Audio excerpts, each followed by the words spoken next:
Um, my name is Declan Mealy. I'm Director for Business, Public Sector and Transport with the Sustainable Energy Authority of Ireland. Delighted to be here today. Again, thanks to Rebecca and the team on the Behaviour Change Working Group and to ENR to have the opportunity to chair this session. Demand flexibility is an area that's part of my portfolio, and my colleague Ruth will be back again on this time. The previous session was talking about her previous work and a lot of areas in the just transition, but going forward in terms of the area that is now in our space within SEAI, and particularly on the smart networks and the demand flexibility there. But also linking in a huge amount, continuing, I think, the discussions on just transition, the behaviour change aspects of this as well. So I think I was struck myself by a number of comments in the previous session, and particularly, the reality and the points from C, but also that it's not buildings that use energy, it's people. And in terms of who are we going to get to use these technologies, well, it has to be people, and what's the opportunity there. But it's also, I think, in terms of a big opportunity with AI and how that's going to play in this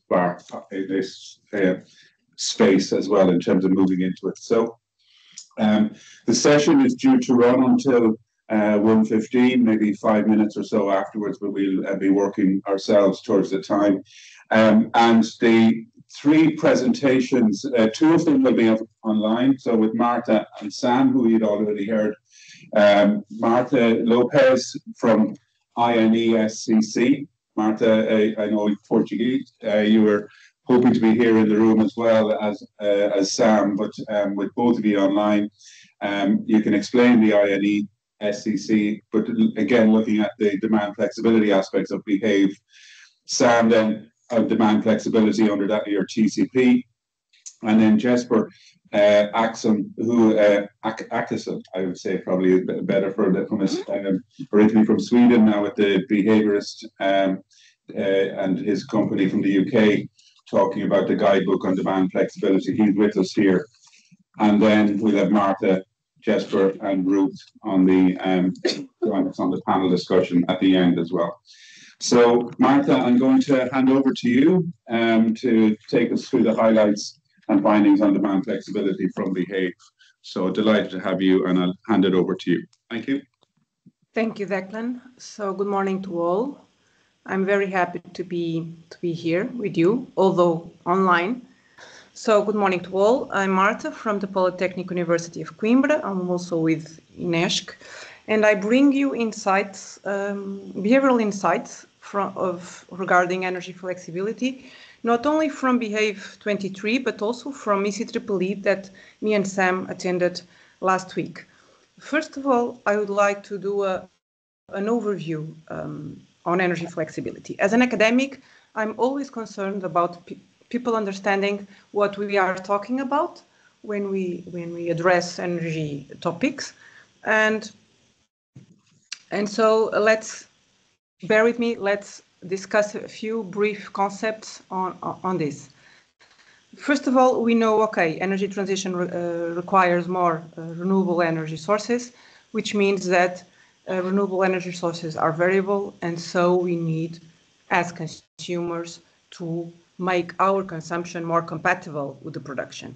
Of course, that we need storage capabilities and other dispatchable resources, but we will need for demand response, which means adjustment from the perspective of the demand side to the production. And this adjustment will need to provide perhaps daily, weekly, and seasonal adjustments towards the production side. From the demand side, how can we do this? Which means from the behavioral perspective, what kind of adjustments need to be made?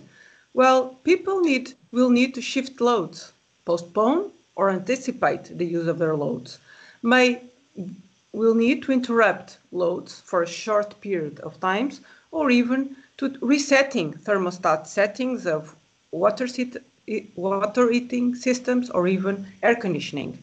Of course, this shouldn't be made by person, by persons, by people directly. This should be enabled by technologies, by automated energy management systems. There is a lot of work done on this regard, so please don't think that this is new. This has been already studied by academia for a long time, and we already know what kind of enablers are critical to address this issue. How much energy flexibility is needed is another question that we are always concerned.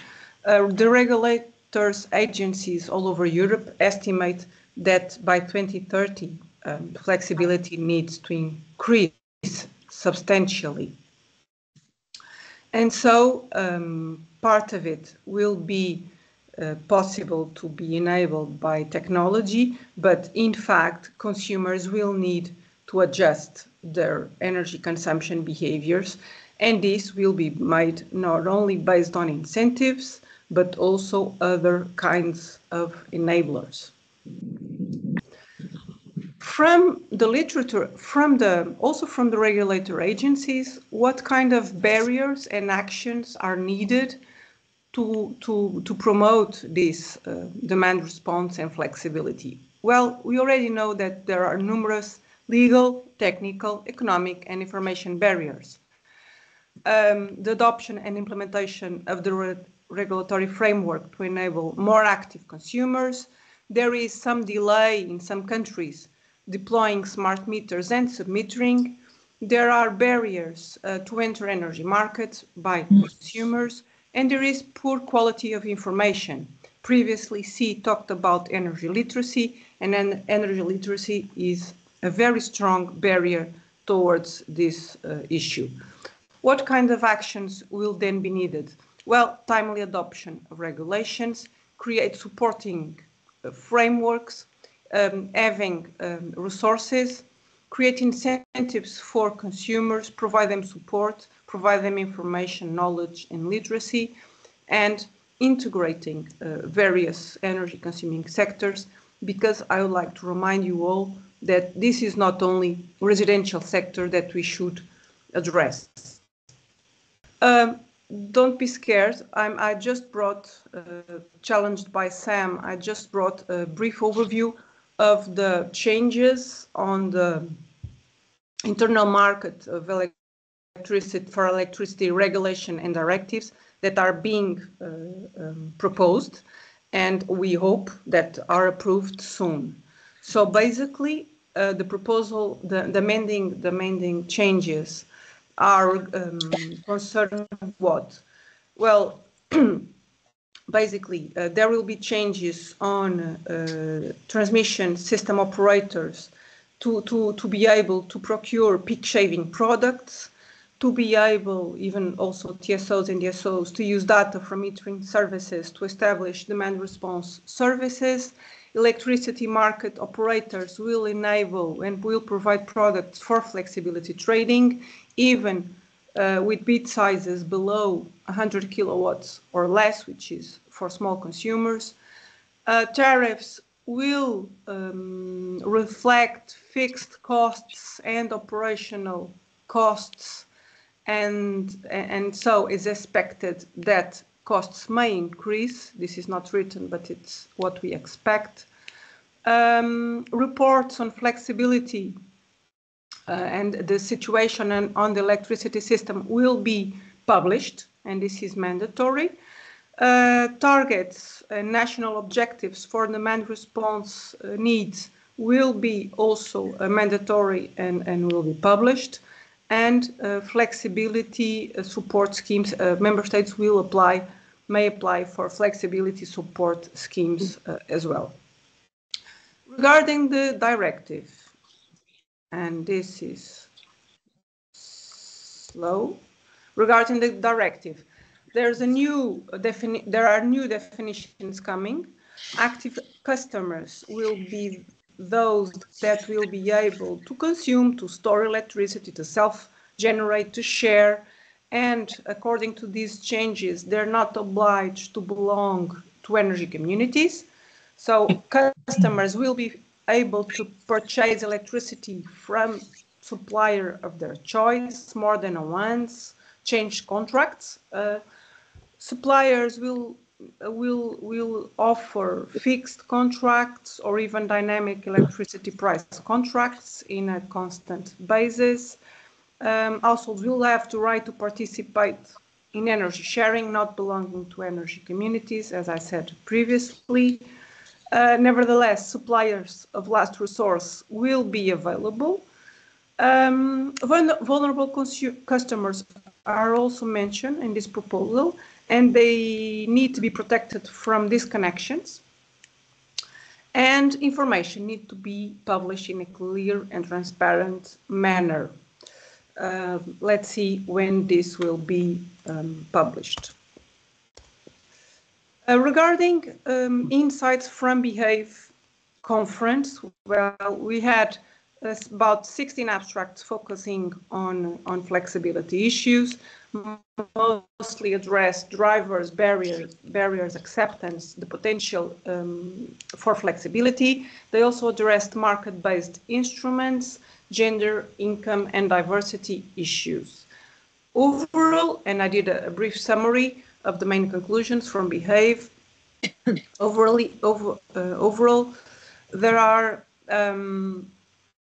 well, basically, unlocking demand flexibility means that we need to intervene at regulatory, stakeholder, technological, and social level. We need a holistic approach, and we cannot think that technology and law will solve this issue, basically. There is a great focus from the academic world in the residential sector. I would say that assessing the potential is a primary step, and we need to tackle sectors, activities, and uses in which the potential is higher. I understand the focus on low income and poor households, but nevertheless, for flexibility issues, they are not a target, or at least the main target. Price signals are not enough. So we already talked about trust, and trust is a critical issue. We need to build trust in automated technologies and service providers, understand users' motives and barriers, address perceived loss of control, complexity issues, data security issues, social culture, and even ethical issues, ensure clear and transparent information and communication, and promote energy literacy.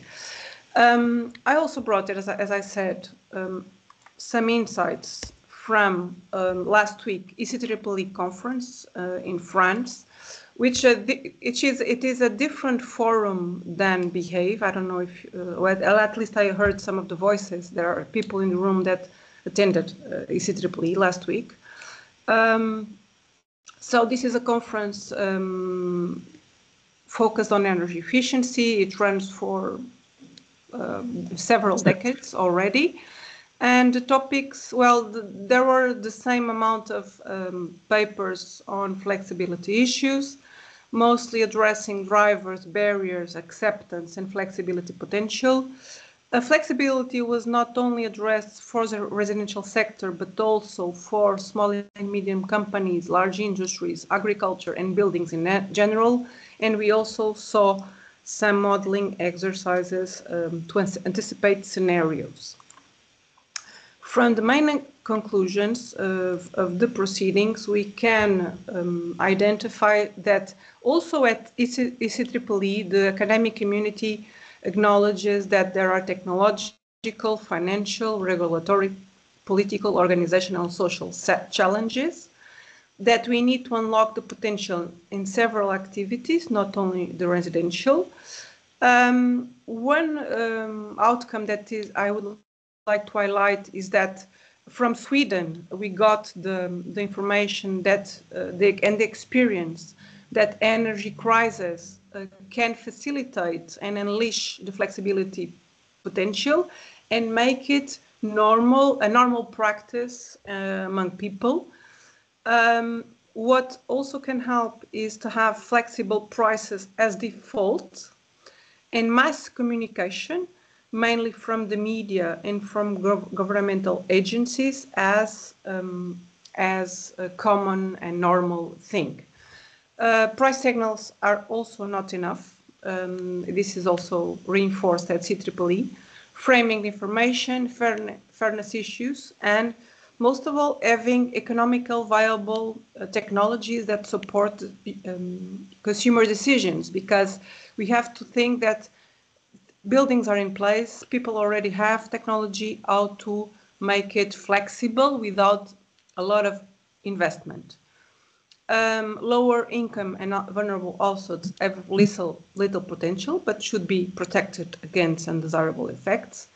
And from the industry, we also got some very relevant constraints regarding relevant investment costs, long payback, some technological complexity, operational challenges, technical flexibility, and organizational factors and personnel planning, which makes us think that, well, this is not only about behavior, this is also about processes, the integration about people, technology, processes, and so on. I was also asked to bring to this workshop today by Rebecca what's the status of the energy efficiency special issue that is being is underway in energy efficiency journal, receiving papers from Behave and from the BAC conference in the States. I can tell you that we got 42 submissions, most of them from Behave conference. One already reached the final status, it was accepted, but 30 are still ongoing the revision process. This is slow, as you may understand. We need to get reviewers on board, we need to get review reports and make final decisions. So things are going, and hopefully we will get and finish this process by the end of this year. So thank you. I would like to make a very special thank you to Andre from the Behavioralist, because I was able to get his notes on this presentation, but nevertheless, I'm sorry for not being there today with you, and I hope you liked my summary. Great. Thank you, Martha. Great to get that efficient summary in relation to a lot of analysis, and particularly for the Behave conference. I'm quickly going to then switch to Sam Thomas. And Sam has already been introduced in the first session, but let you take you through the use of TCP in terms of the demand flexibility. Over to you now, Sam. Thanks. Thank you, Declan. And thank you also, Declan, for stepping in to chair this session, which I think I was down to do originally. So many thanks for that. So yeah, I'm going to hand over actually to my colleague Jesper Åkesson, who is one of our task leaders from the Behavioral Insights platform, one of our tasks in the users TCP, and a colleague of Andre's, who Marta just mentioned a moment ago, in just a moment. But first of all, I'm just going to tell you a little bit about the other work that we're doing on flexibility in the users TCP. I mean, basically, it's a theme that runs throughout our tasks. I think it really basically affects all of the work we do, because as the energy system electrifies at the end use level, and as more renewables come onto the system, flexibility is just going to become more and more of an issue and have more and more value if we can provide it. I mean, just thinking about the task we're doing, I'm not actually going to really talk about the campaign exchange today, but it occurred to me that in this task, which we actually worked with ENR on, and which presented at the Behave conference, even though that was really about campaigns to help us to avoid using Russian gas during the crisis winter of 22 to 23. Actually, many of the schemes were also looking to reduce peak demand. And that, of course, enables us to avoid using energy when it's most expensive, and also reduce the need for flexibility. So, as I say, it really cuts across all of our tasks. So first of all, I'm just going to talk briefly about 3 other tasks. First of all, the social license to automate. And I've got tasks in plural here because we're onto our 2nd edition of the social license to automate. mean, basically, this is taking as a starting point that we need automation. We can't expect consumers to be on their toes all the time, waiting for instructions from the system operator. So automation will be key to the delivery of flexibility. But that, of course, requires some kind of social contract or a social license, to use the term that originally came up in the mining industry. And indeed, it's instructive to know that this task, the first edition, was led out of Australia, where the social license for mining is a really big issue. The second edition has been looking at the kind of trust issues and how those can be more prevalent at the community level. And one of the key distinctions, I think, that is being made in the research here is that between consumers and prosumers, with prosumers being much more actively engaged in the energy transition and also in the provision of flexibility services.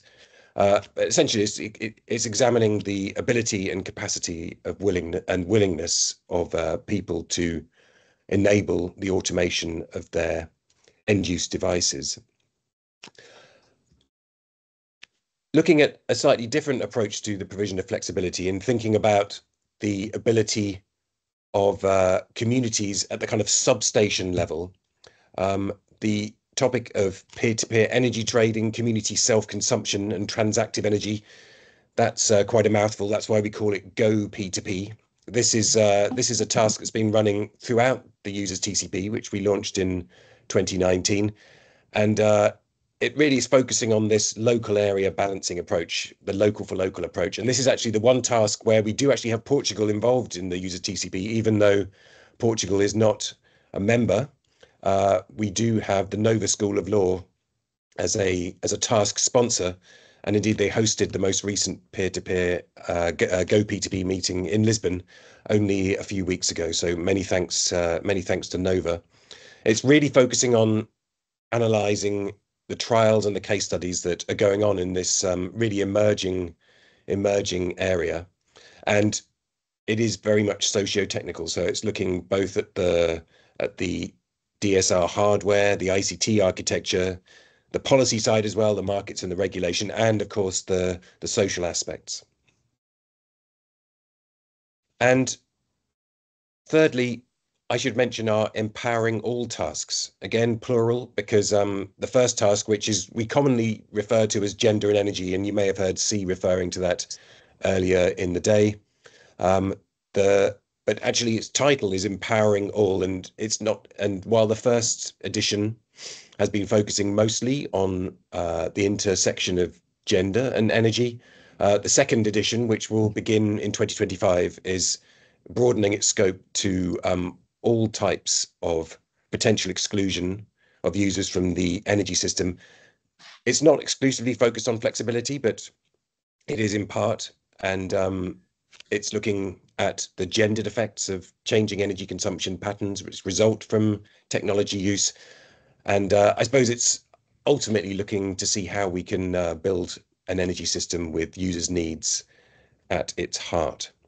So there are three tasks that we're currently doing. All of them are going to be ending their current phases over the course of the next 6 to 9 months. And the result of that will be having a special session of the users TCP on flexibility at our next executive committee meeting, a workshop alongside it, which Ian, our members, would be very welcome to come to. That will be in either late November or early December in Vienna, Austria. Well, I'll let you know the dates, but it'd be great to have your input to that if possible. At that meeting, at that workshop, we'll be discussing the new work that we're going to be doing on flexibility. So one of those things is working with other TCPs. I mentioned in my opening address that there are 38 TCPs, and 11 of them have got together to form what's called the Flexibility Coordination Group, which is looking at flexibility issues in a cross-cutting way. And you can see, well, you may not know all the acronyms and abbreviations here, but basically it's bringing both the supply side, whether it's solar PV or or wind, or indeed energy storage, along with the demand side, so heat pumping technologies, the Energy in Buildings and Communities program, the 4E appliances program, and of course the users TCP, to see how we can do more work on this important topic that cuts across our various silos. So we're very excited to be a part of that, and indeed to ensure, I think we've been taking a leadership role in this area to ensure that the demand side on the flexibility conundrum is treated in an equal way to the supply side, which is sort of generally considered to be a little easier, in inverted commas, for system operators to activate. My final slide is about some forthcoming work that we'll be doing specifically with 4E. So this is the appliances TCP on their Edna platform. So this is their electronic devices platform. And this sort of equation is one way of looking at how we can translate or move from the appliance stock to the actual flexibility that it can apply, that it can have in practice. So we'll be looking to try and put some both qualitative and quantitative evidence to bear on this equation. So when we look at the uptake here, we're talking about how we can increase flexibility capital by having more flexibility and this is in the residential context. And of course, the factors here that will be affecting it will be the sorts of things that Marta talked about when she mentioned the manufacturers that were speaking at the ECEEE conference, but it's also the policy environment, the affordability, product design, which is a really sort of socio-technical topic, and indeed middle actors who can really influence the uptake by consumers of various technologies that are important to the energy transition. Even if you have that flexibility capital in your home, you've still got to opt in to some kind of demand flexibility scheme. And here we're looking at the topics that I mentioned in the context of the social license to automate, i.e. trust. But of course, there are also many ways in which people can provide flexibility, whether that's through opting into various types of tariffs or becoming part of what you may have heard of, like virtual power plants, which are essentially where middle actors, aggregators, are bringing flexibility from various actors to bear in flexibility markets. There are, of course, the physical energy communities that we've talked about with respect to Go P2P. But it also equally might be just in providing permission to a system operator, essentially, to adjust the energy service level that you're receiving in your home. Then when it comes to capability in practice, there are obviously technical aspects to that, just technical constraints, but also behavioral constraints, like the needs for thermal comfort, or indeed practice in the home, when you undertake certain tasks that you may or may not be more flexible in the provision of. And then finally, you get to the use of demand-side flexibility in practice, and that will be depending on practices, safety issues, but will also be gendered in many ways, and this is where the gender and energy work comes in. So this is some super interesting work we're going to be doing over the coming year with the 4E Edna platform, and we would welcome ENR to get involved with this work as our memorandum of understanding implies.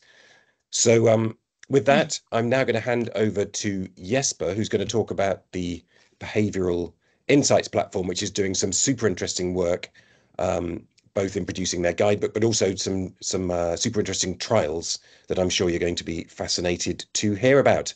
So with that, I'm going to pass over to Jesper. Right, thank you so much for having me. It's good to be here.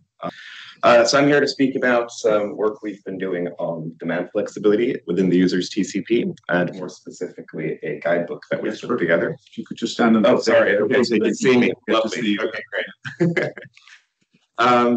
Right. So as I begin, I think I should just kind of mention what we mean by demand flexibility. We've already had kind of a more proper definition. I'll just give some examples of what a flexible household might look like. So one example of a household might be one that sort of develops a habit when it comes to maybe turning off devices at certain times in response to, for example, messaging. Another flexible household is perhaps one that instead opts into a program and signs over the ability to control, for example, heating to a utility at peak times. Let's see if oh, there we go. And another flexible household might be one that just simply installs a technology of some sort that enables flexibility. So how can behavioral science help, and how can this guidebook help? So what we've done is we've reviewed a bunch of academic articles primarily that deal with flexibility, and we've tried to sort of distill some general learnings from these that policymakers can use when trying to promote flexibility. It's a free-to-use resource that's on the TCP's website in case anybody's interested, and I think we have a link later on. It's been developed by us, but also by a broad network of experts that are part of the TCP's Behavioral Insights platform. Right, so it deals with a couple of different challenges. The first is consumer habits. So this is sort of what people do at home when they usually wash, for example, or when they turn off their heating, things like that. Another challenge we deal with is program enrollment and participation. So this is, for example, if you have a demand flexibility scheme or service like that, to get people to actually like sign up for that. And also, I guess we kind of bundle tariffs into that as well. So if you, for example, have a time of use tariff to get people to sign up to that. And then finally, another kind of demand flexibility topic we deal with is technology adoption. An important thing to say is often people think about behavioral insights, it's sort of associated with nudging. So just perhaps, making a tiny tweak to something and then expecting behavior change. And while that's definitely a part of what the guidebook discusses, it's not all that it discusses. I think behavioral science is much more useful in going beyond that, both in terms of understanding how people behave and why they're doing different things and why they're not doing different things, but also it can provide guidance on many different levels. So this guidebook is sort of organized into 3 different levels where we provide what we call system level advice for how to use behavioral science. And that's more focused on getting the policies right and how you develop policies using behavioral insights. We have more of a design level, and I mean design in the sort of broadest way possible here. It's about how you design, for example, the interface of a technology, or how you design a sign-up form or something like that for a demand flexibility scheme. And then we have the kind of the communication level. So once you have your policy in place, or once you have your technology in place, how do you then communicate with consumers so that they actually know what to do? And that's kind of more where the nudging side of things usually comes in. And we have a couple of different sort of strategies for each of these that we had in the guidebook. I'm now going to quickly try to walk through an example of how the guidebook works, just in case you're interested. But first, just to say that sort of the intended audience that we have for this, it's both policymakers, I guess that's where the system level comes in more, but also people who are running programs and things like that, energy suppliers. Right, so I'm going to give a use case here, which is actually something we're currently working on. Here, we're interested in how do you get households with solar panels to shift when they consume. So perhaps they consume more energy when they're actually producing energy and not so much when they're not producing energy, to help take a load off the grid. Let's say we're interested in how do we get people to change habits. What we then have here, this is sort of a table of content for the guidebook. We can then kind of go to the changing consumption habits section. And there we can click that, and then we get to a page that provides some guidance here in general about like habit change. And then here on your right, you see we have kind of the system level, design level, and communication level, like strategies one could adopt. Imagine we want to do something system level. We can then click that and get to a page where we just basically like have distilled advice from different academic articles. We have some tips and some things that one could sort of do. Imagine now instead, let's say, see if this clicker works. We instead want to look at the communication level for the same challenge. We can then go to this communication page where we again have the same sort of advice regarding how one should communicate to sort of change habits.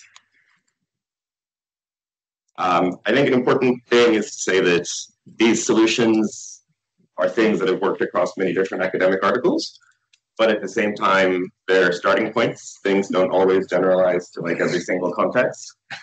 And the other thing to say is that like, I think the most powerful way of using behavioral science is really when one sort of tries to look at your specific context and you ask the right questions, you understand what might the barriers be. But if you don't have enough time to do that, this is some sort of a helpful tips and tricks. But it's important to also pilot the solutions in your own context and make sure that they actually work.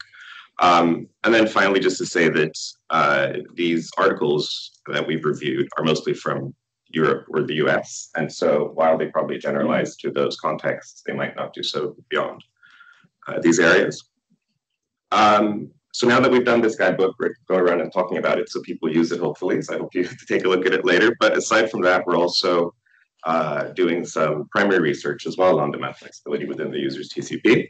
So what we're now doing next is that we're conducting field experiments. So essentially, we're working with the participating countries to kind of take the lessons that we've put together in the guidebook and to actually develop interventions and to test those in the field to see if they actually worked. And so we had a couple of different trials in different countries here. So one example is one we have in Canada, where they have smart thermostats that they're heavily subsidizing. However, people aren't really taking them up to the extent that they'd like. So here we're working to develop a communication strategy for them to encourage uptake of these smart thermostats. And the key thing with these thermostats is that once they're installed, they then, the utility is then able to automatically regulate these during peak hours, I think up to 5 events a year, to then make sure that basically load is taken off during peak times. In the UK, we're running a couple of different trials. One is focused on SMEs, which is sort of the only kind of non-residential work we're doing. And there, the goal is to take the demand flexibility scheme that the UK has been running over the past winter, I think, and repurposing that just for SMEs. And the demand flexibility scheme basically is this program one can sign up to where you then get warnings when a peak event would come. And you're also told that you can sort of save some extra money if you cut down consumption during those events. We're also developing a new time of use tariff together with the utility and going to try to figure out how we get people to sign up for that because that's often a problem. With the Dutch partners, we're then doing this thing I just mentioned with getting solar homes with solar panels to shift when they consume, mostly through habit change. And they're sort of very much focused on figuring out what can people actually do. And it turns out that there isn't all that much they can do. But for example, they can change when they wash their clothes or things like that. And then we're also developing a trial in Ireland as well, most likely also on tariff switching. And I believe I finished there. So Declan, I'll hand it back to you. Thank you, Jesper, and to Marta and Sam as well online. I'm now going to ask Jesper and Ruth to join me on stage in terms of our Q&A, and I'll include Marta and Sam as well in relation to the inputs and the discussions we have. I'll take a seat as well because we can address the team online directly on it. Just sharing with you one or two, we have a couple of questions online, so I'll be referring to those in time. But just reflecting on what I had heard and some of the experiences over the different years in SEAI. Firstly, on Jesper's first piece, we were discussing at the coffee break his role and what he's been doing in the TCP, and he's been linking in with our colleagues in the behavior economics team in SEAI. Hannah and the team were there, but also he mentioned that Carl Purcell, who was the leader of the behavioral economics team and set it up within SCAI, was one of the instigators in relation to the work practices in this area. And the first introduction I had to Carl and the behavioral economics team was when I was starting, or we had a number of years into the electric vehicle program in Ireland. And just to give you the impact that the behavioral economics team had for us on that. So what Carl and the team did at the time was we had a policy, EV policy group with all of the different government departments on board. And he came and he addressed that group and talked about the barriers to EV to take up in terms of that technology. And they went away and they did a study and mapped out all of the different stages that a customer has to go through to buy an electric car. And it's very different from buying a normal car when it's mapped out by behavioral economics and understanding what are the stages. And they mapped it out in terms of, so you go in to buy a car that is petrol or diesel, you know how the engine works, you don't really want to ask about that. You want the color of the car, you want the make of the car, and you think, a little bit of extras, what do I want? But I go in and I make a decision and I go away and buy. Whereas we had in terms of the issues that, how does it work? Where do I charge? What are all the questions that a person has, and understanding in relation to all of that.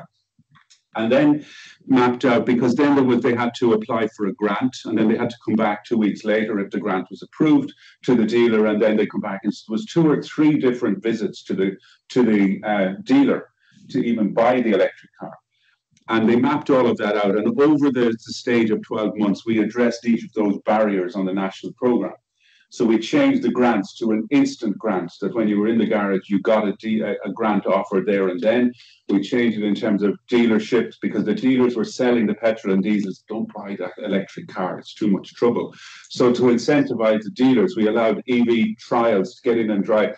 And the behavioral economics team mapped that out for us, so that we were able to address each one of the barriers nationally by policymakers, including the grants, the incentives and all that. And collectively, we saw the adaptation of the electric vehicles really take off from an Ireland point of view, and we're going to hit our national targets by 2025.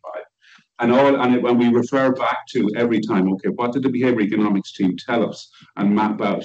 And it set out those barriers. So it's hugely valuable in terms of that kind of work that we've seen as an energy authority to see how that game changer, and the team, Hannah and the team, are working with the teams as well in relation to the development of that process for our home retrofits and the solar upgrades and all of that. So huge valuable team that has come into our organization over the last number of years, and how it has really transformed how we deliver national programs. So a key point in it. One of the second point that, and switching to the panels now, because something that I've learned over the years in relation to dealing with communities, dealing with policymakers, dealing with anybody in relation to the energy transition and the climate, is that it's down to 2 things: trust and understanding in relation to communications. So do they trust who is telling them the information? And do they understand the information in a language that they can understand? And that's everything in terms of what Ruth and all of us have been working on the communities. And I think that has come across in all of the presentations. My first question to each of you, like the trust from the first session, I think one of the key pieces that I saw with Miguel, or the key thing that I picked up, was I live in the community. So he's trusted, and he knows the language that he can talk to that local community. So they can understand him because he knows how they think. He's from that community.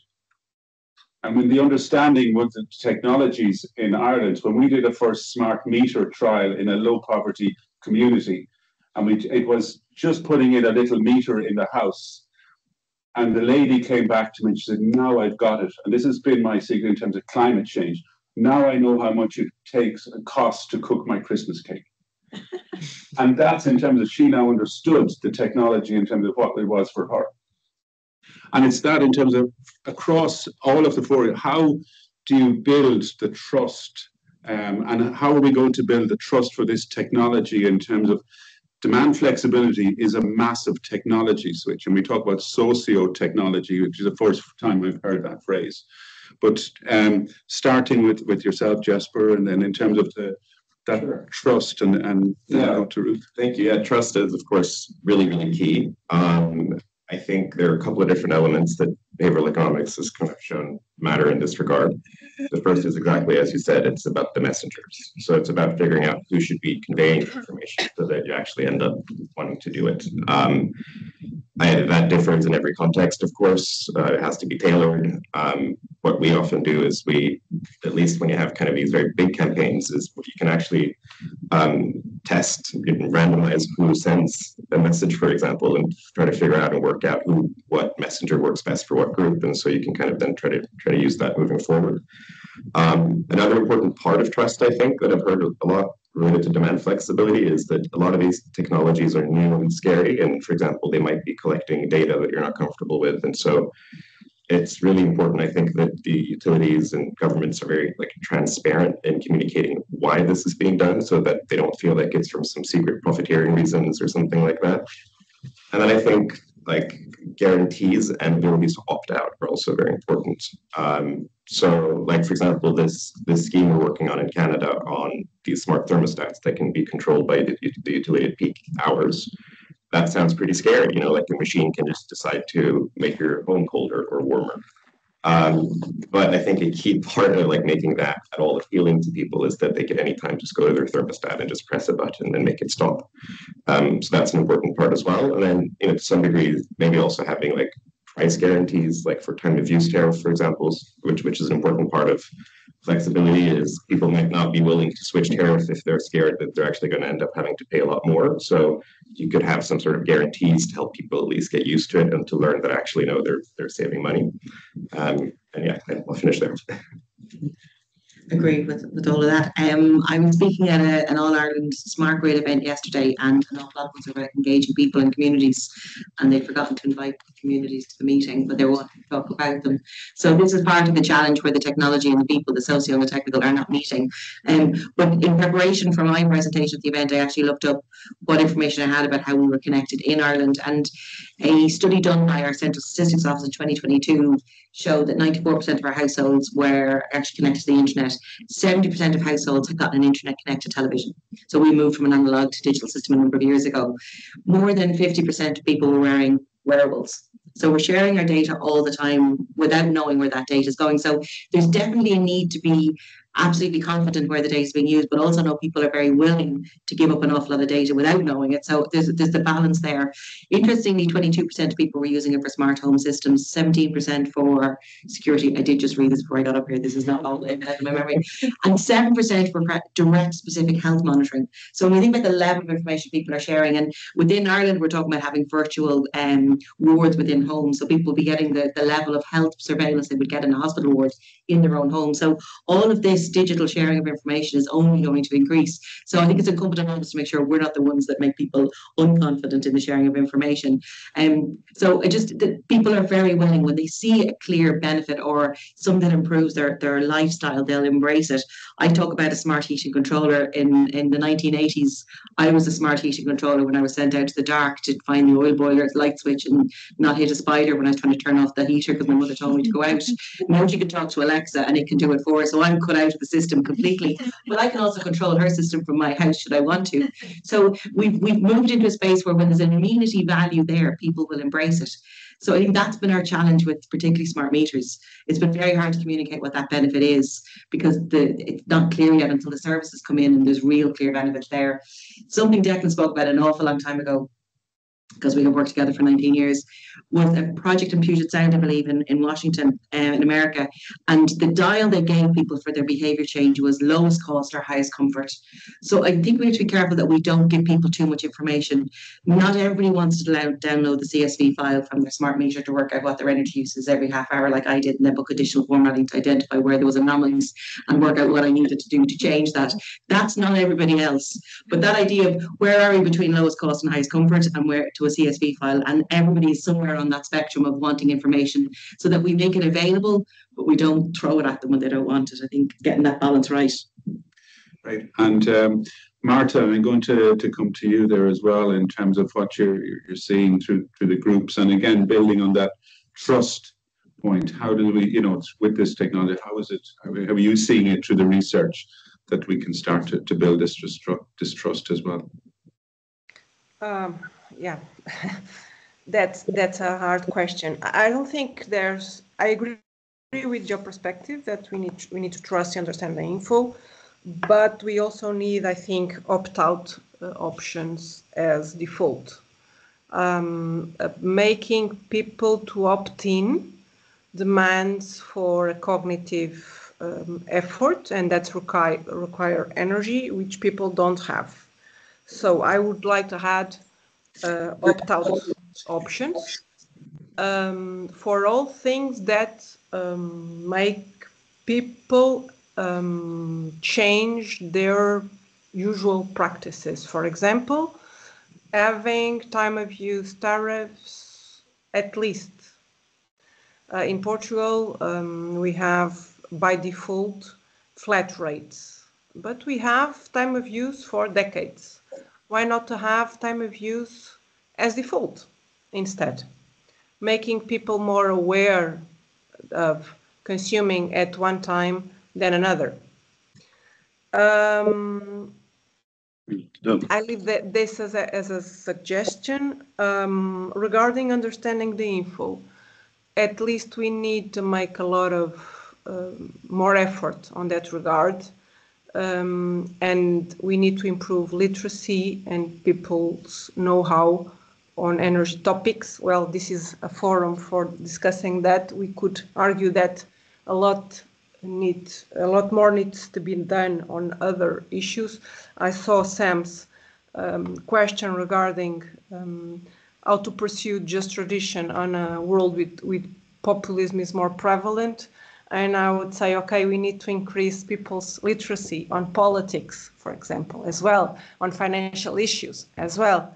But the issue is how to improve people's literacy when people don't even care. I understand that nudging is a very popular approach among behavioral economics, but myself, I don't feel very comfortable by being nudged because I'm feeling manipulated all the time without being aware of that. And that feels uncomfortable. So this is a tricky issue. I believe in clear information, informed citizens that are aware, and for that I was talking with C before. For that we need middle actors on the play.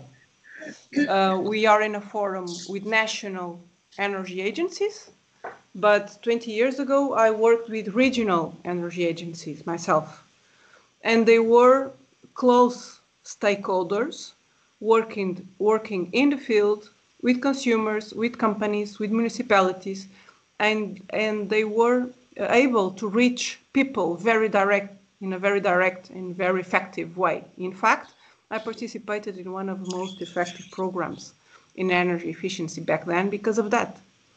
So we need decentralized strategies also from the perspective of reaching people. Perhaps I would leave my comments now. Great, and yes, I totally agree in terms of the local side of it. I know even from I think ENR or previously we had some of the local energy agencies in Ireland that had started up doing some work, but we see the need, and that's where our opportunity came in terms of engaging communities directly to start educating so that they became the trusted voices on it. Sam, do you want to come in there again in terms of our general discussions around the issue of trust and willingness was the phrase and within your thing as well in terms of adapting technology to the market. I was quite taken actually with your story, Declan, at the beginning around the electric vehicle take-up, and just thinking about splitting, I guess, the flexibility topic into flexibility capital. So actually having the bits of kit that you can flex, and then willingness to sign up to flexibility service provision.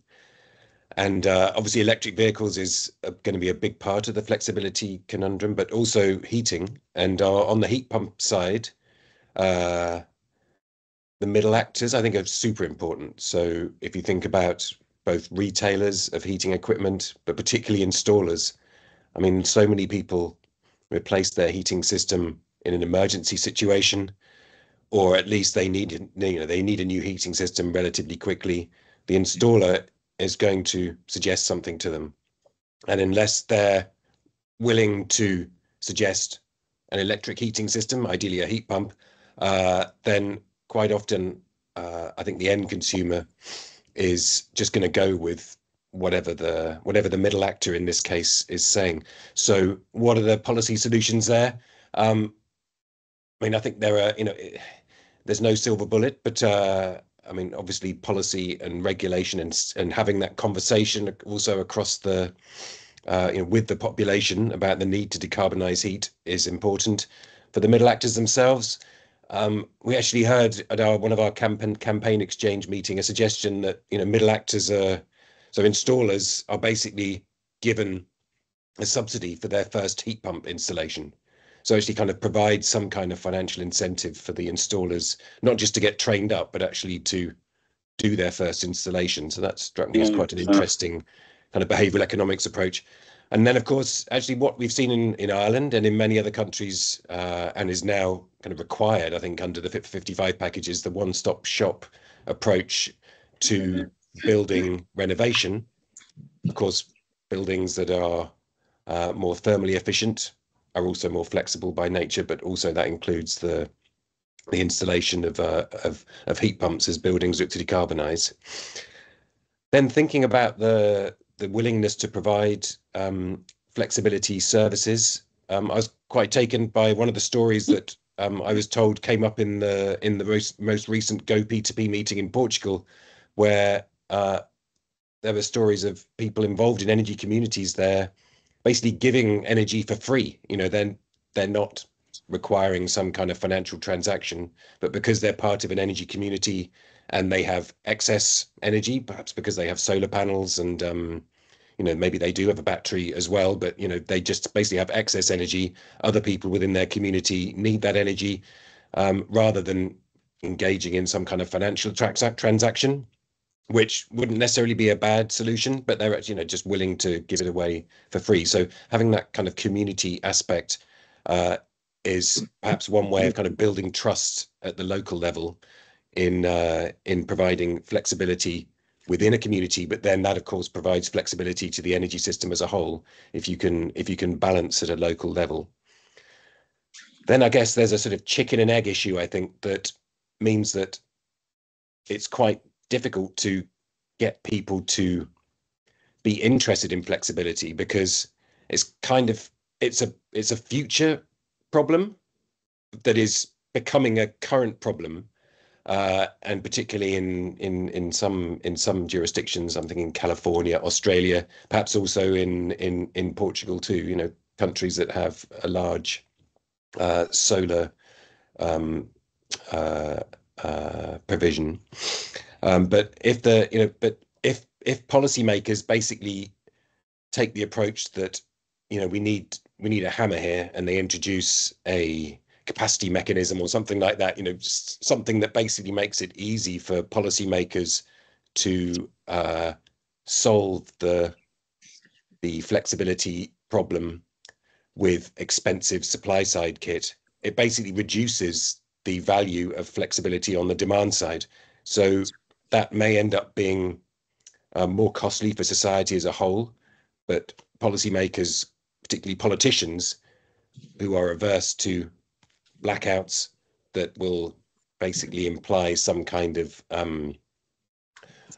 imperfection on their part as politicians. I think there's a sort of general reluctance among politicians to really throw their lot in with demand side flexibility, because it is just less certain, even if it could be cheaper in the long run than some of these supply side options.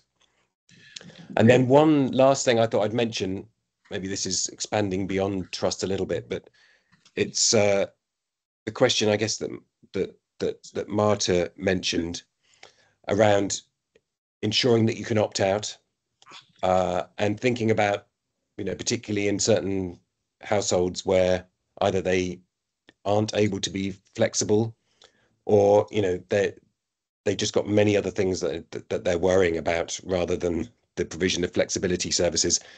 Thinking about how we introduce flexibility into tariff regimes when we're recovering from the energy crisis and the expansion of kind of social tariffs, which basically take the market really kind of out of energy prices. And it's very difficult to unwind those because, politically speaking, it's difficult. It's always difficult to increase the price of energy through a policy mechanism. So I think we need to think creatively about how we still have some kind of social tariff provision for those that need it, while also enabling those people who are most disadvantaged to still benefit from flexibility provision if they wish to. And so I think that's one of the future policy conundrums that we need to be thinking about as we move forward. Thanks. Thanks, Sam, and obviously quite comprehensive in relation to what you've gone through.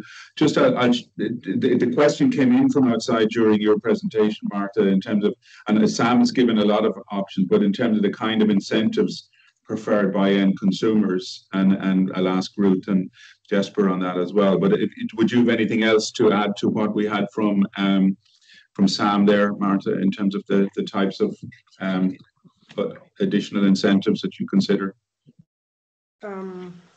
Well, the thing is, when you say incentives, you are assuming that you have a consumer or an end user who responds to a rational economic thinking.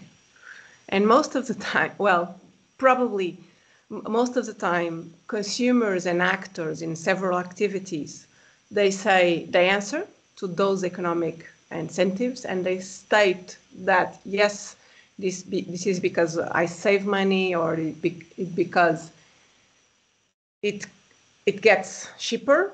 But ultimately, they get very constrained by activities, personal things, organizational issues, and so on. So getting incentives is important, but then you need the other things around to work. For example, clear information, enabling processes, technology, all that needs to be aligned. Otherwise, giving incentives is not enough. Perhaps I think this is the most clear answer I can give you, because I don't think there's a silver bullet for that either. Both of you have used the phrase, and it's been used several times, SEAD as well, the silver bullet. When I've seen, again, in 20 years within SCI, there is no silver bullet. But what we've gained in mining our communities is that we have found a whole lot of little gold nuggets of information right across different communities, different ideas that can be shared, and working on that. But just back to the types of incentives that you think customers or the end consumer might be interested in, or those kind of things that could work. So we've been talking about smart meters for an awful long time to support demand flexibility, and we tried to distill down what the end user benefit was, what the customer benefit was, and it got really, really difficult to find one. And what came out at the end is really confidence in your bill, and that you could choose what day your bill was paid, and you knew that it was always going to be a guaranteed reading. So you had confidence that you weren't going to get bill shock. And Declan has previously described your use of the electricity system could be described like going into a supermarket with no prices, told to take whatever you want, then get sent a bill 2 months later that could be estimated when all the food is gone. And then you're meant to manage that retrospectively. So this gives you some element of it. So where the smart services come in, what's the convenience, what's adding value to your life, what can you clearly identify as saying, yes, that's better for me than what was there before. And that's tricky. So we're going to have to see what smart services emerge that really do give people that extra kind of convenience and confidence. I think certainly with Mark's conversation around the option to opt out, we had asked that when the smart meters were rolled out that there would be a 6 or 12-month period where people would get to see their data before they would have to opt in, and that didn't go into the plan. But I think there should be at least a situation where if you don't have that information, that you're given an option to move into a plan, but if it's any higher than what your old plan would have been, you're refunded the difference. So that we give that option, that people are guaranteed. It comes back again to that risk factor. You call it trust, I call it where does the risk sit in the relationship between who's providing the service and who doesn't. And as energy agencies, we're really lucky in that we're not trying to sell anything. We're kind of trying to sell technology, but we're not trying to sell anything. We're trying to help people see the opportunities within the technology. And then we're hoping to get the technology find the solutions that people want. I think at a community level, it's a lot easier to see those incentives, the opportunity to share, and the opportunity to give somebody something like that idea of giving free electricity away, that idea of being able to share information, share knowledge, share learnings, comes in much more clearly from a community perspective to help people out. At a personal level, it's usually money. I think that the incentives, first of all, are just too low a lot of the time. People just want more. It's pretty simple, but because they're kind of low, people don't really care about it so much. They don't invest a bunch of time in, being flexible. And so, given that people have very little motivation to be flexible, you have to make these incentives very clear, easy to understand, and salient to them. I think that, like a lot of people don't understand like a time of use tariff, for example, things like that. So it's important that there is education, first of all, but also I think for when you have people, let's say, moving on to time of use tariffs, that you perhaps provide additional services that notify them when, for example, there's a peak time or if there is an off-peak time, so that it's easier for them to follow the price signals, because it's hard for people to like optimize. Another thing, I've done an experiment recently in the US with a gas company there, where we've got people to enroll in automatic billing because people were falling behind on their bills, and that was very annoying for the gas company. What we also found, however, though, is as we did that and people weren't getting paper bills anymore, they started consuming a lot more energy. So it's also about making the incentives just like salient, so that people can get reminded actually that these things cost money and that, they should be saving. You talk about people using more energy, and we had a smart meter, not a smart meter trial, but we did a renovation of a full estate of low-income homes, and thought that, okay, going from old technology of these little pegs on a system of setting your heating for the different timing to go to a digital one would be great, and then found out that the energy bills went up for the heating because people weren't digitally literate to be able to change the timers. So they were hitting boost to turn on the energy. Mm-hmm. So we had to take them all out and put in one that actually could be controlled by the phone. And the local authority said for the first time they got a Christmas card from some of the people saying this has been brilliant, because they were given control themselves. Because most people would set those timers in October and turn them off in March rather than doing it each day. So now they had, I need heat, I'm coming home from work, I can do it on my phone. So this was a transformation in terms of giving people control. I think it's also the journey. We talk about, people in the home. I don't know how much flexibility is in there, but the big fear initially was getting the smart meter in the door. And my next question, it came also from the group about the regulation of information and the fear of Big Brother, when you have Big Sister in your palm of your hand every second, looking at, what kind of information you're giving away. But the point being, getting the smart meter in the door was the first fear. And then we said, okay, maybe we give the smart thermostat to give control. And then you're getting used to that to control the heating upstairs. So the control is going to the house and then to a hot water system. But how far are people are willing to give that control? And I think we do have to be careful, and I think, does there need to be regulation in terms of the actual control of information to give people confidence that they're not being over control, or is it a different approach in terms of saying you're giving away your medical data every second. So get a grip. You know, how do you deal with both of those ends of it, or what's the thing you think is some of the solutions? It's a good question. I guess there is a point you're making here about the cognitive dissonance between being scared to give up your energy data, perhaps, but not other forms of data. And I don't know what to do with that. It's hard to just say like, "Hey, you're giving up this, so why didn't we take this as well from you?" But that's definitely there. I suppose like a lot of the distrust is about why you're doing this, why you're taking this data. Is there some ulterior motive outside of just the fact that you want to provide a better service for me? And so I think it's important just to explain what the incentives are for the utility or something like that to do this, so that people just feel comfortable. And I guess it's again things that goes back to what we were saying before about having trusted messengers and things like that as well to help people overcome that. I think as well, like 40 years ago in Ireland, you might have an oil boiler, you might have a gas cooker, you might have a coal fire that you could burn peat, coal or wood in. Your demand flexibility was working out what fuel was cheaper on the day, and people were doing that. That was a full-time job, balancing which energy you could purchase at a particular time. And the move to the electrification of everything is taking away that sense of empowerment. We're saying we're empowering them to make other choices, but actually we're taking away choices. They can't control the price of the electricity, whereas they could choose. And they were moving from very tangible, literally solid systems of fuel that they could see and work out and manage into something that isn't there. So there's that balance between, we can't get you interested in your smart energy use, but you're thinking everyone else is really interested in, which is why you don't want to let them have it, but you don't want to know about it. It's kind of hard to get that balance right. I think there has to be full integrity that data cannot be used for anything else.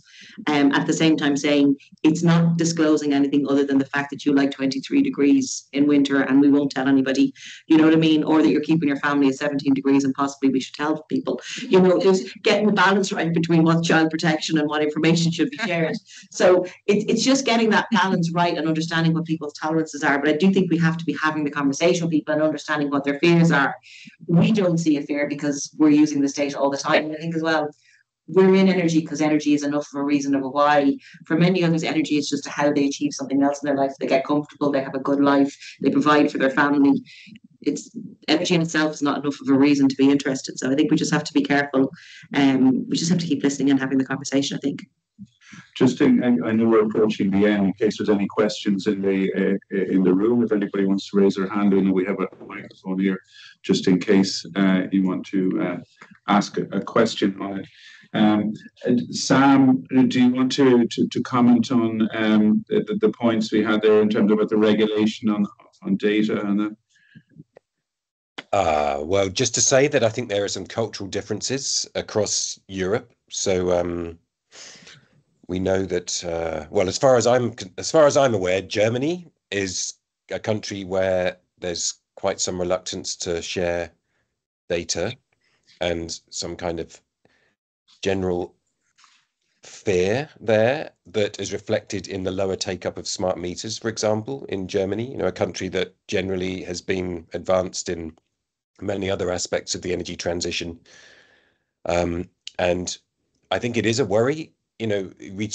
Someone mentioned sharing health data, but I don't know if anyone's following the news in the UK today, but there's been basically a Russian cyber terrorist has basically been holding a healthcare provider to ransom, and they refused to pay, and they just released a whole load of health data of people out into the wide world because they refused to pay the ransom that they were demanding. So all of these types of stories, and I think there's just going to be more and more associated with the digital world, are obviously a challenge that policymakers will need to overcome. And then thinking about other cultural differences and our social license to automate project, particularly in Australia, we saw that some people's motivations were actually to be energy independent. Now, I know that Australia is a very different context and people are much more, in the rural areas, much more geographically dispersed and much more remote from other communities. But I think we have to be aware that some people's motivations will be very different, and they will be taking on energy transition technologies that could be flexible, basically to ensure that they can be independent from the grid rather than to provide services back to the grid for socially worthwhile purposes. But then thinking finally about, you know, how we overcome all of this kind of the mixture of the trust and the sort of unwillingness because of data concerns, and the sort of just the complexity involved in flexibility for the seemingly small rewards. I do think that the future will be in energy service provision as opposed to energy provision, and the middle actors that, you know, maybe you can just provide a very straightforward offer to end consumers that is basically cheaper to them, and then they hand over some level of ability of that middle actor to adjust settings within the home, within the preferences that people have, and then offer services to the grid at the same time. You know, this is something that is happening in some countries, in France, for example, but I think is, you know, this kind of virtual power plant approach, essentially that's what they call it in the US, this kind of aggregating of flexibility potential amongst consumers.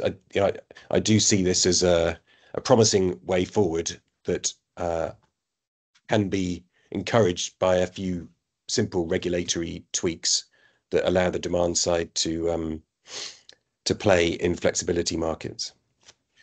Okay, thanks, Sam. I'm going to finish up. There's a last question from from online, Luca de Bruyker. Is the risk of vendor lock-in something that panelists have looked at? Now, I'll ask you, Marta, in terms of on that. Sam, you quickly on those. But the other piece, and if it's something that you've looked at, you can talk a little bit about. But my last question to you as well, to include in this, is what do you see as the biggest opportunity in demand, in the area of demand flexibility? And just in terms of a one sentence point that you feel as the to sum up in terms of our session here, the biggest opportunity going forward, if you include that. So one, have you looked at vendor lock-in? And two, what do you think is the biggest opportunity in demand flexibility? So I'll kick off with you, Marta, on it, and if you want to consider that, then Sam, then Ruth, and then Jesper. So I saw the question, risk vendor locked in. Yes, it's something that I've looked at, and it happens all the time. It happens all the time. There is a lot of work. There is some work done by the academic world on this regard, and it's explained by the fact that by what we already discussed. Our lives are not based on looking for the best supplier or the cheaper supplier all the time. We use energy to fulfill our needs. So basically, we anchor at for an offer at some time, and ultimately, when we get the time, we switch to another or not. Because of the market rules, these changes are not automated. They need to be activated by the user, and so we ultimately get locked in the contract we have. There are discussions whether liberalized markets or non-liberalized markets would be the best option for the user, would be the cheaper option for the user. That would be an interesting discussion to have in another workshop. Regarding the flexibility potential, I think that was the second question. We have a lot of technical potential identified all over the several activities, sectors, whatever, equipment.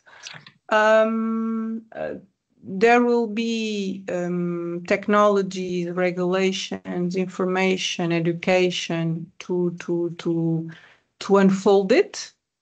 And yes, there's a lot of work to be done, and I'm happy that I have in our agency and Users TCP tasking force having social technical approaches to this challenge, because we will need it. We will need these holistic approaches to this kind of problems. Thank you. Okay. Thanks, Marta. Yes, and thank you, Luca, for the question. And well, actually, I have a feeling I understand where Luca's coming from, actually, because I know that at ECOS, they're developing, or they've developed ideas for an interoperability standard. And of course, this is a topic that is important. If you've got, it's a bit like, are you an Apple household or are you like a Samsung household or whatever? And in terms of coordinating flexibility assets, if the two, if devices from different vendors can't talk to each other, then obviously that's going to limit the flexibility you can provide. So definitely this is an important topic. In terms of the biggest opportunities, Marta probably took the words out of my mouth, so I will just then say electric vehicles. I mean, I think it's a big load, and they are flexible by nature. And we need to massively increase the amount of smart charging capability and look forward to two-way charging, i.e. vehicle to grid, becoming a major issue, a major factor going forward. Okay, super, thanks. On the vendor lock-in question, I think that was kind of what we were talking about earlier around the people getting on prepaid meters and not being able to shift because economically they couldn't afford to move from their prepaid meter. And that's a big deal in landlord properties as well, where they don't have a choice. The landlord doesn't permit them to change supplier either. So they can't get into a bill pay and they can't get an opportunity to get a better tariff. So it is a huge problem within that sector. I'd like to think on the flexibility side that solutions to energy poverty could be more creative. Particularly in the space of, Steve mentioned earlier on, around a quota of energy, and that idea that we could provide, like, we retrofit homes to allow people to buy enough energy for their needs, but what we're trying to do is provide enough energy for their needs. So if we can give them a quota of electricity cheaper than currently available through flexible demand, then we've solved the problem without having to do all the other bits in between. So the outcome is people can afford to live their life with enough energy for their needs. It's not about how much insulation is in their attic. So I agree with everything that's been said on the vendor lock-in. I'm not sure I have too much to add there, actually. But in terms of the biggest opportunities, I think, doing behavioral economics work, I keep seeing how people misuse technology or don't understand tariffs and things like that and get pretty pessimistic. And so something I think a lot about is getting people to sort of make one decision, which would then be to kind of install something that is more automated or agree to something that is more automated. And so just it's taken out of their hands. I think figuring out how to do that better is a big opportunity. Mm-hmm. Great. So I'm going to draw the session to a close as we break for lunch. Sincere thanks to everybody. Again, my own thoughts on it. One, the perceived link of Big Brother in the smart meter and looking after your energy data and for fear of giving up control, whereas everybody has the mobile phone. And it was like the work as well when they were talking about phone masts and radiation. Oh, if I have one in my neighborhood, but this is to your ear. So people needed to get real about the information. And I'm always puzzled in people talking about a solar panel. Well, what is the payback? Why do you talk about payback when you don't talk about payback with your big flat screen TV or your kitchen upgrade?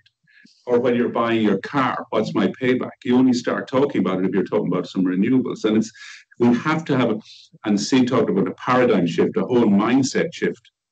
And in terms of people understanding that energy system and understanding where and how this can go in relation to the future. So I think it's great. Another thing that struck me as well in terms of our utilities as the middle people, and they always said in the smart meter rollout, oh, we know the customer. We're the ones that have they have customers, but what about the citizen? And in terms of that information, who's actually giving that information? Because they came back to us recently to say, we need help to find the energy poverty people because we don't know who they are. But I thought you said you know all your customers. So that's the issue in relation to understanding who knows, who's trusted, who's the information, who is the data. And I think it's great to see it in a session like this where it is starting to come together. And that whole idea about communication and socio-technology, that interaction between the two. So join with me in thanking our panelists for a good open discussion and look forward to the session. So I think we're back in the next session at 2:15. Okay, so back online. That's it at 14:15. So enjoy your lunch break. Thanks to everybody, and thanks particularly to